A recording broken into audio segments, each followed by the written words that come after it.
Hello, Manchester City fans. I am back. Let me just take these AirPods out and we're back here to talk everything Man City. What an incredible week.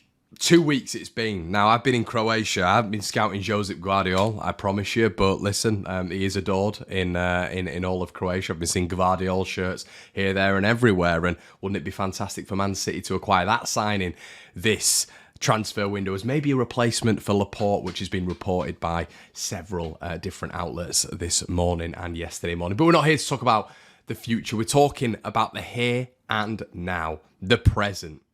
Because we don't live in the present enough, in my opinion, as football fans. And we're here to divulge, to discuss everything when it comes to Manchester City, the player ratings, and this would be a lot of fun. What I want you guys to do is interact. It's the season player ratings. We need comments. We need all of your thoughts in the section below. We're going to read every single comment. We're going to agree. We're probably going to disagree, but get your comments in the section below. We're going to go through as many players as possible and discuss those player ratings that have made Man City absolutely thrive this season and win the treble. Yes, win the treble. Let's get into it. Well, everyone, we've got to start with the main man in net. Solid for the most part. I think he's had a good season, Edison. I think he got a little bit of flack at the start, a few mistakes here and there, but his distribution overall has been magnificent. You look at the final of the Champions League, Edison stepped up. And I think that's got to give him a significant rise because in the biggest game of Manchester City's history, Edison stepped up and kept City in the game in those last sort of 20 minutes, him and Lukaku. But yeah, I'm going to give him a 8 out of 10 for this season. What do you guys think? Stefan Ortega, you've got to give him a 7 at least. Every moment he stepped up, obviously he's played more in the cup competitions, but every time he's stepped up in large, he's done very, very well.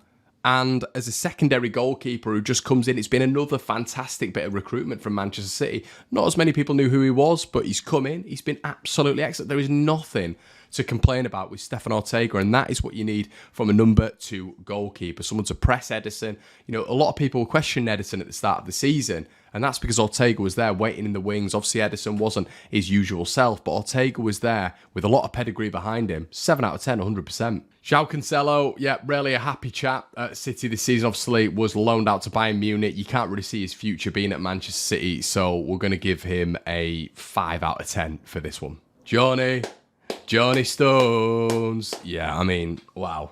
The Barnsley Beckenbauer, the product of Yorkshire, like myself. But yeah, wow. What a player. What a player. What a versatile player. An incredible performance against Manchester United last week, which the highlight for me in that Man United performance was just the turn when he had no idea it was over his shoulder, or maybe he did. He turned Eriksen. I think he turned, it was either Anthony or another Man United player, and just sprinted past them, you know, under pressure, press resistant. He's a midfielder now, central midfielder, can move there, can sit alongside RODRI, can play left back, can play right back, can play centre back, can probably play in goal. John Stones is a complete footballer. Bernardo Silva has come out this week, or it was last week, I think it was, and stated that if there was one English player who he could take and make Portuguese, who would it be? He said John Stones. Everyone is waking up to John Stones' quality. Absolutely magnificent this season. For me, he's getting a 9 out of 10. John Stones has been so versatile and quality when called upon. And if Man City hadn't changed into him, you know, going into that central midfield space, which is credit to Guardiola. But if John Stones hadn't played that position so well, who knows where City could be, because we know how important that midfield space is for Pep Guardiola's side. Kyle Walker, an interesting one. Reduced minutes, some controversial moments this season on and off the pitch when it comes to his performances and obviously off the field issues. But obviously he had a huge abdominal injury at the start of the season as well. It didn't look like he was featuring a lot for Man City, but toward the back end of the season, he's really come in, being a big part. But I think we know for Kyle that maybe from now onwards there's going to be reduced minutes. Who knows? Obviously with that flat back four that Pep seemed to hone in on this season and has been so successful, maybe Walker will get reduced minutes. But I think he's come back in towards the back end of the season, and you know, he was really good, especially in those Champions League performances. Vinicius Junior, the battle there, which Kyle Walker absolutely won, definitely. And yeah, overall, I'm going to give him a 6 out of 10 for this season. Akanji, 15 million. 15 times better than any of us thought that he would be.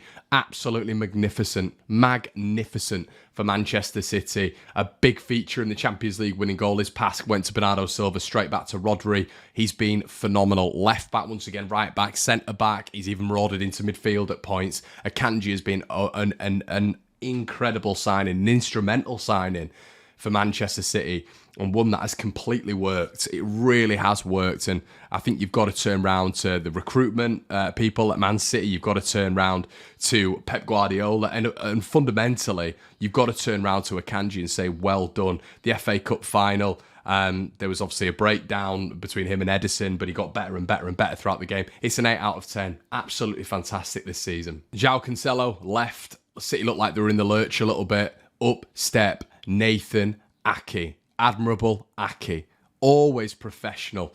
Comes in and was instrumental once again. I'm loving that word today, but there's so many pivotal parts to this City cog that needed to work for them to be in the position that they are in, in this present day. Ake, left back, has been magnificent.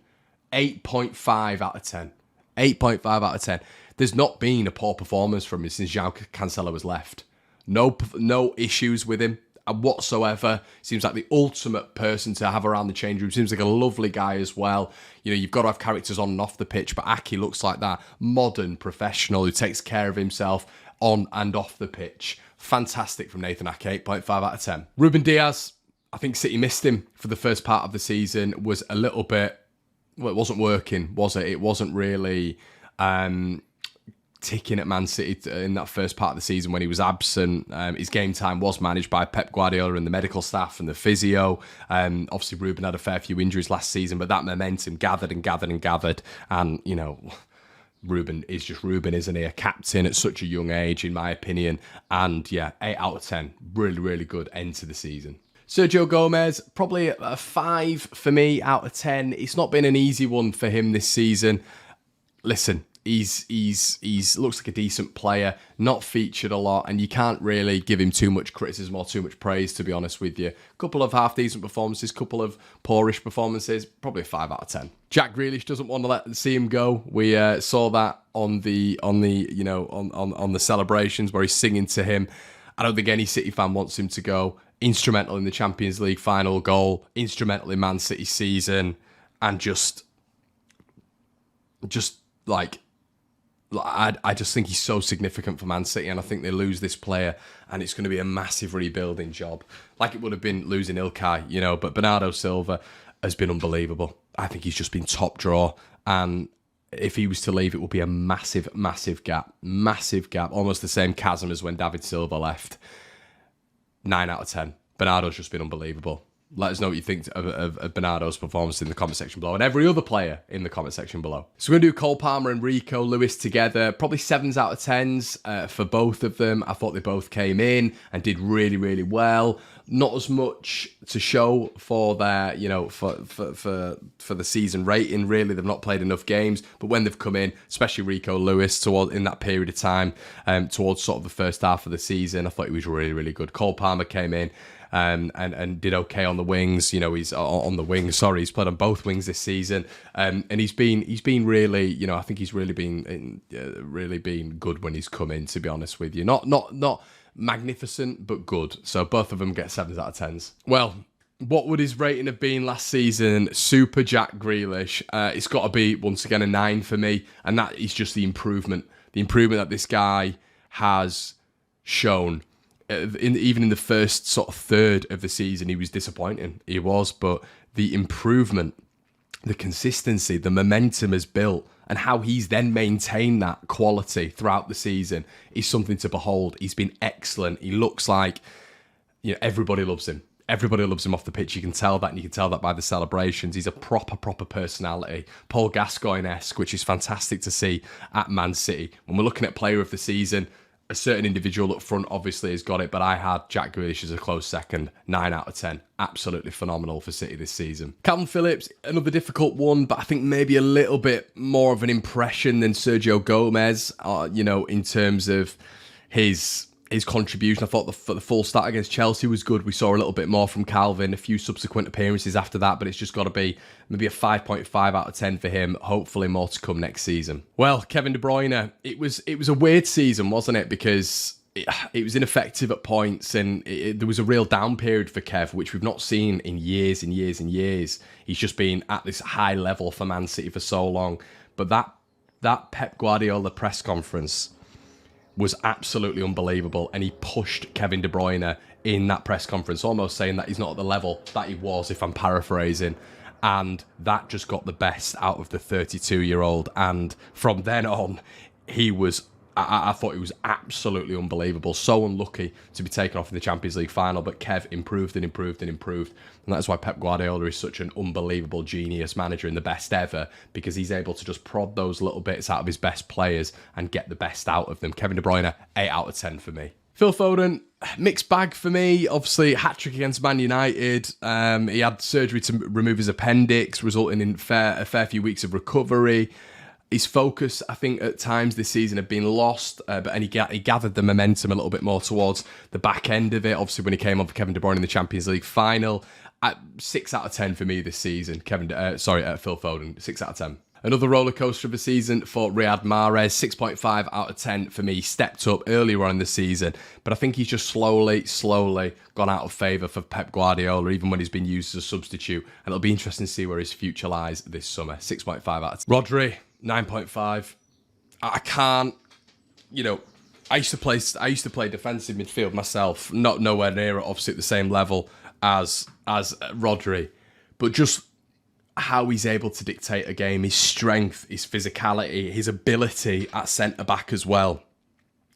He can control the game, left foot, right foot, football IQ, never misplaces a pass. And if he does misplace a pass, he'll win that ball back all the time. And to do that in the central part of the pitch, Champions League final goal, it's between RODRI, John Stones, Bernardo and Haaland, isn't it? And probably Grealish, they're all in there, but so many top performers this season. But for me, RODRI's a 9.5. He was so good this season, and he's getting better and better and better, and that's why it's probably going to be difficult for Calvin Phillips ever to lodge him out of it. It really is. Erling Haaland breaking records, dislocating jaws of people watching him. They actually can't believe what they're seeing when Erling Haaland is on the pitch. I think he tailed off towards the end of the season a little bit, but that's 52 goals in a season. He's been unbelievable. I think towards the back end of the season, obviously, it seems like he's gone off a little bit, but 52 goals is unbelievable. But I would maybe say there are a couple of others ahead of him at this moment in time, even though that goal record is unbelievable in terms of consistency. I would put certain individuals just above Erling Haaland, but you cannot shy against that goal record. I've given him an 8.5/9 out of 10. Julian Alvarez, whenever he's been called on, he's been excellent. For me, 8 out of 10 again, or 7.5 out of 10, I should say. He's not had enough minutes.